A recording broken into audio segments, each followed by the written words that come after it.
नमस्कार मित्रांनो, लग्नानंतर होईल प्रेम या मालिकेच्या आजच्या भागात आपण पाहणार आहोत की नंदिनी आनंद निवासमध्ये बसलेली असते. तितक्यात एक बाई तिथे येते आणि नंदिनीला विचारायला लागते की काय नंदिनी, तू अजूनही चहा पिला नाही का? थांब, मी तुला परत चहा आणते. असं म्हणून ती दुसऱ्या बाईला नंदिनीसाठी चहा घेऊन यायला सांगते. नंदिनी कसल्या तरी विचारात गुंग असते. तेव्हा ती बाई नंदिनीला म्हणते की मला तुला एक विचारायचं आहे. तेव्हा नंदिनी म्हणते, बोल ना. या महिन्यात आमच्या लग्नाचा 10वा वाढदिवस आहे, तर तुम्ही ते प्रेमाचं घड्याळ कुठून घेतलं? तेव्हा नंदिनी त्या बाईकडे आश्चर्याने बघायला लागते आणि विचारते की कोणते घड्याळ?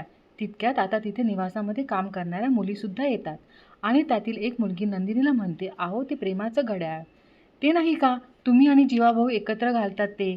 तेव्हा नंदिनीला आठवते की तिने जीवाला दिलेले कपल वॉच. आता हे आठवून नंदिनी थोडी इमोशनल होते आणि म्हणते की अशी वेळ दाखवणारी घड्याळ खूप असतात, पण एकमेकांना वेळ देणे खूप महत्त्वाचं.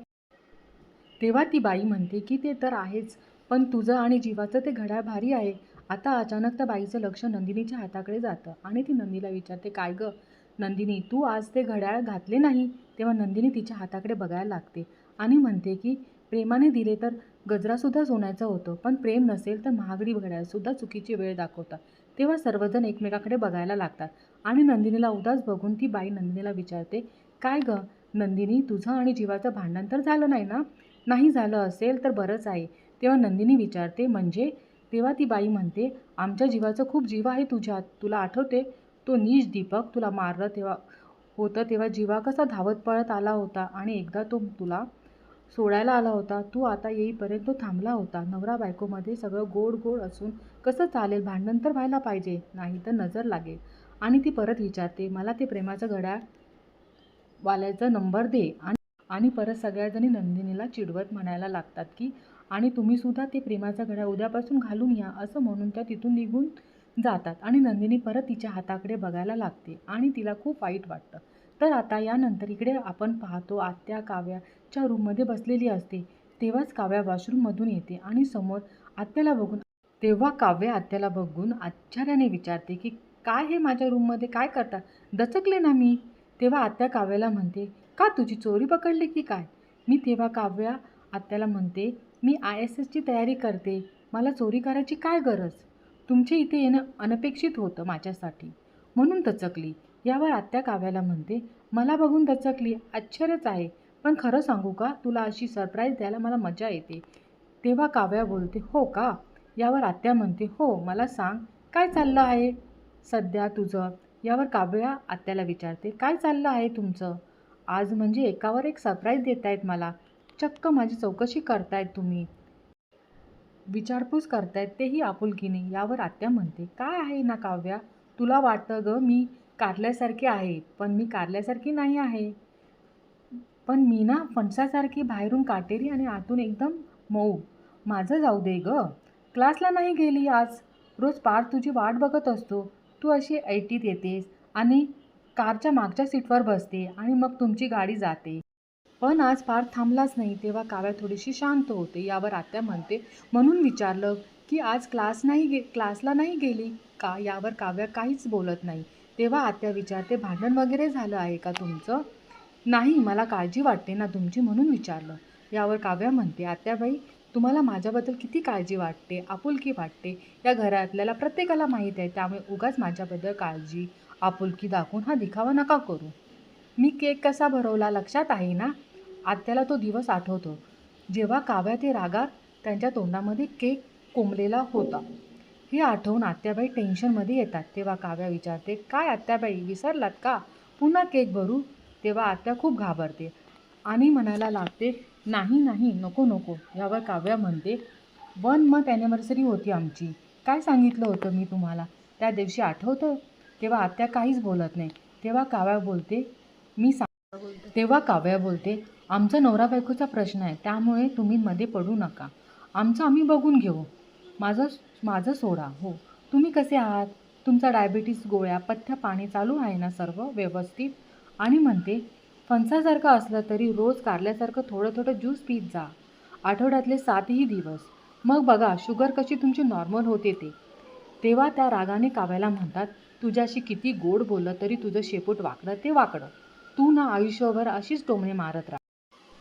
असं म्हणून आत्या तिथून रागायला जायला लागतात. तितक्यात त्यांचा धक्का लागून तिथे असणारी फाईल खाली पडते. तेव्हा काव्या खूप घाबरून त्या फाईलकडे बघायला लागते. आता आत्यासुद्धा शॉक होऊन काव्याकडे बघायला लागतात आणि ती फाईल उचलून हातात घेतात. आता त्याने ती फाईल घेतलेली बघून काव्या खूपच घाबरून जाते. आता आत्या ती फाईल उघडणार तितक्या काव्या आत्याच्या हातातून ती फाईल हिसकावून घेते. तेव्हा त्या आश्चर्याने विचारतात की काय आहे यात. तेव्हा काव्या अडखळत म्हणते, काही नाही यात. दुसऱ्यांच्या वस्तूंना असा हात लावू नये. यावर आत्या विचारते की मग एवढं घाबरलीस का? नक्की काय आहे यात? तेव्हा काव्या खूपच घाबरून जाते आणि सांगायला लागते की अभ्यासाचे पेपर आहेत आणि म्हणायला लागते की तुमचं सगळं झालं असेल तर तुम्ही निघू. तेव्हा आत्या तिथून निघून जातात आणि बाहेर येऊन स्वतःच्या मनातच म्हणतात की ते एन्व्हलप माझ्या हातात बघून इतकी का घाबरली काव्या? नक्की काय असेल त्याच्यात? तर इकडे काव्या त्या एन्व्हलपमधून दिवसचे पेपर काढून बघायला लागते आणि ती थोडी इमोशनल होते. दुसरीकडे आपण पाहतो नंदिनीला जीवा सोबतच्या आठवणी आणि इकडे पार्थला काव्यासोबतच्या आठवणी आठवत असतात आणि दोघे खूप इमोशनल झालेले असतात. तर दुसरीकडे आपण पाहतो की काव्या किचनमध्ये पार्थसाठी श्रीखंड बनवत असते. तर दुसरीकडे आपण पाहतो की जीवा नंदिनीची वाट पाहत असतो आणि तिथेच मिथून काकासुद्धा असतो आणि तो जीवाला घाई सांगायला लागतो की आली नंदिनी आली. तेव्हा जीवा पटकन नंदिनीसाठी इकडे तिकडे चिठ्ठ्या ठेवायला लागतो आणि पडद्यामागे लपतो आणि तितक्यात नंदिनी येते. तेव्हा मिथून काका नंदिनीला म्हणायला लागतो की वेलकम नंदिनी. तेव्हा नंदिनी मिथून काकांना विचारते की असंच लग्नात स्वागताला उभं राहिल्यासारखा का उभे होता? तेव्हा मिथून काका नंदिनीला म्हणतो की तुला योग्य दिशा दाखवण्यासाठी. तेव्हा नंदिनी विचारते की तेव्हा मिथून काका म्हणतो की नाही, मला योग्य दिशा दाखवण्यासाठी. म्हणजे खूपच दिवस झाले माझ्या डोक्यात एक प्रश्न निर्माण झाला आहे. म्हणजे मी काय म्हणतो, खूप दिवस झाले आपले देवघर आहे ना, तो जरा जुना झाला आहे. आपण मस्त संगमरवरी करूया ना, पांढरे शुभ्र स्वच्छ. यावर नंदिनी मिथून काकाला म्हणते, अहो काहीही काय, इतकी सुंदर जुनी पिढी जात देवघर आहे आपलं. आणि अचानक नंदिनी लक्ष जीवाने ठेवलेल्या चिठ्ठीकडे जातं. तेव्हा नंदिनी आश्चर्याने विचारते की अरे हे काय आहे चिठ्ठी? असं म्हणत ती चिठ्ठी उचलते आणि ती चिठ्ठी वाचायला लागते. तर त्या जीवाने लिहिलेलं असं असतं की गंमत आहे, ओळखून दाखव जिनापाशी, ये तुला मिळतील तुझे उत्तर. तेव्हा नंदिनी स्वतःशीच विचार करते की अच्छा, म्हणजे जीवाने लिहिलेली चिठ्ठी मला मिळावी म्हणून मला मिथून काका इथे घेऊन आले. या असल्या गोष्टी मी आता बिलकुल चालून घेणार नाही. असं म्हणून नंदिनी तिथून रागातच निघून जाते आणि तिच्या रूममध्ये येते आणि तिला आरशासमोर जीवाने ठेवलेला गजरा दिसतो. नंदिनी तो गजरा हातात घेऊन त्याच्याकडे बघायला लागते. तितक्यात तिथे जीवा येतो आणि नंदिनीला तुला आवडतात ना, म्हणून खास तुझ्यासाठी आणलं आहे. त्याच आपल्या सिग्नलवाल्या मावशीकडून. आठवते तुला? मागच्या वेळेस मी 100 रुपयाला 5 गजरे घेतले होते, तेव्हा किती खुश झाली होती तू. आता नंदिनीला तेव्हाच तो क्षण आठवतो जेव्हा जीवाने नंदिनीसाठी गजरा घेतलेला असतो आणि ती जीवाला म्हणायला लागते, हे बघ मी तुम्हाला. तितक्यात रम्या तिथे येते आणि ती बोलते की सॉरी, मी तुम्हाला डिस्टर्ब करते. असं म्हणत ती जीवाने जिन्यावर ठेवलेली चिठ्ठी दाखवत म्हणते की हे तुझं अक्षर आहे का? ही चिठ्ठी मला खाली पायरीवर सापडली आणि काय रे काय लिहिलं यात? असं म्हणते त्याची मजकूर वाचायला लागते. त्यात जीवाने लिहिलेलं असतं, पहिली चिठ्ठी वाचली असशीलच ना, आता पार कर हा दुसरा टप्पा. पाऊल येऊ देत खोलीकडे, तिथे होतील सुगंधाशी गप्पा. आणि ती जीवाला म्हणते, काय रे ही सुगंध कोण आहे? आता मानिनीसुद्धा तिथे येते आणि तिलासुद्धा जीवाने दरवाजापाशी टाकलेली चिठ्ठी दिसते. आता मानिनीसुद्धा ती चिठ्ठी वाचायला लागते आणि म्हणते, हे काय आहे? हिरव्या पानात जगाती सुंदर गोष्ट दिसेल, केसात माळा की अबोल मिटेल. आणि ती जीवाला विचारते, काय रे जीवा, अबोला मिटेल असं का लिहिलेस? तेव्हा जीवा आणि नंदिनी खूपच टेन्शनमध्ये येतात. आता रम्या जीवा आणि नंदिनीला विचारतं, नाही म्हणजे तुमच्या दोघांमध्ये काही भांडण वगैरे झाले का?